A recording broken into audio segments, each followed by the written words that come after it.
First time కనుక ఛానల్ని visit చేసి ఉంటే సబ్స్క్రైబ్ చేసుకోండి, లైక్ చేయండి, షేర్ చేయండి. ఈరోజు తొలేకాదశి కాబట్టి నేను పూజ చేసుకున్నాను. అలాగే స్వీట్ రెసిపీ కూడా చేశానన్నమాట. ఒక సింపుల్ అయిన రెసిపీ చేశాను, చూసేయండి. హాయ్ అండి, నమస్తే, వెల్కమ్ టు మై ఛానల్ ఆహా కుకింగ్ విత్ రోజా. ముందుగా అందరికీ తొలేకాదశి శుభాకాంక్షలు అండి. ఫస్ట్ టైం కనుక ఛానల్ని విజిట్ చేసి ఉంటే సబ్స్క్రైబ్ చేసుకోండి, లైక్ చేయండి, షేర్ చేయండి. ఈరోజు తొలేకాదశి కాబట్టి నేను పూజ చేసుకున్నాను. అలాగే స్వీట్ రెసిపీ కూడా చేశానన్నమాట. ఒక సింపుల్ అయిన రెసిపీ చేశాను, చూసేయండి. మనం స్వీట్ ఎలా చేసుకోవాలో చూపిస్తాను. ప్రాసెస్లోకి వెళ్ళిపోదాం. ఇక్కడ మనం ఒక గ్లాసు గోధుమ రవ్వ అయితే తీసుకుంటున్నాను. అలాగే 1 కప్పు బెల్లం అయితే తీసుకున్నాను. డ్రై ఫ్రూట్స్, ఇలాచీ, నెయ్యి అయితే వాడుతున్నాను.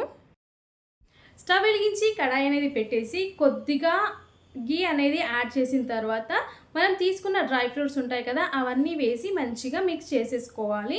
గోల్డెన్ బ్రౌన్ కలర్ వచ్చిన తర్వాత వాటిని ఒక బౌల్లోకి తీసేసుకోవాలన్నమాట.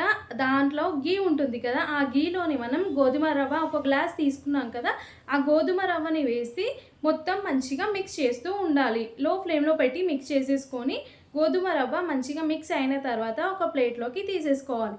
నెక్స్ట్ అదే బాండీలో 1 గ్లాస్ గోధుమ రవ్వకి 2 గ్లాసుల వాటర్ అయితే యాడ్ చేసేసుకున్న తర్వాత మనం వాటర్ మసిలే టైంకి గోధుమ రవ్వను అయితే మనం వేసేసేయాలి. ఈ క్వాంటిటీలో చేసుకుంటే మనకు స్వీట్ కూడా చాలా పర్ఫెక్ట్గా వస్తుంది, సూపర్గా ఉంటుంది అనమాట. అలాగే ఇలా వాటర్ మసిలే టైంకి మనం గోధుమ రవ్వను అయితే యాడ్ చేసేసుకోవాలి.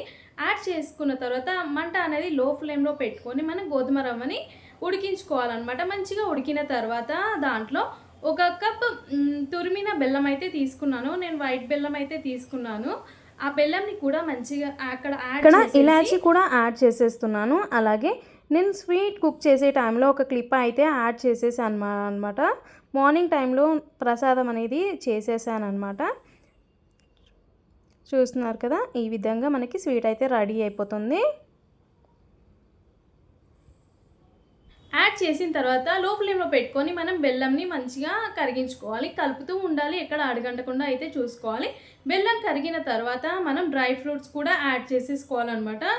డ్రై ఫ్రూట్స్ కూడా యాడ్ చేసేసుకొని కొంచెం థిక్నెస్ వచ్చేసిన తర్వాత మనం ఒక బౌల్లోకి తీసేసుకొని సర్వ్ చేసుకొని అలాగే దేవుడికి ప్రసాదంలో తీసుకుంటే చాలా బాగుంటుంది అనమాట.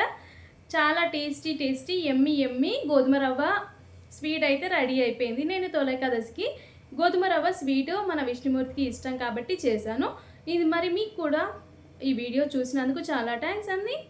మళ్ళీ ఒక సరికొత్త వంటకంతో మీ ముందు ఉంటాను. అంతవరకు నేను మీ ఆహా కుకింగ్ విత్ రోజా. అలాగే కొత్త వాళ్ళు ఎవరైనా చూసుంటే లైక్ చేయండి, షేర్ చేయండి, సబ్స్క్రైబ్ చేయండి. Thank you.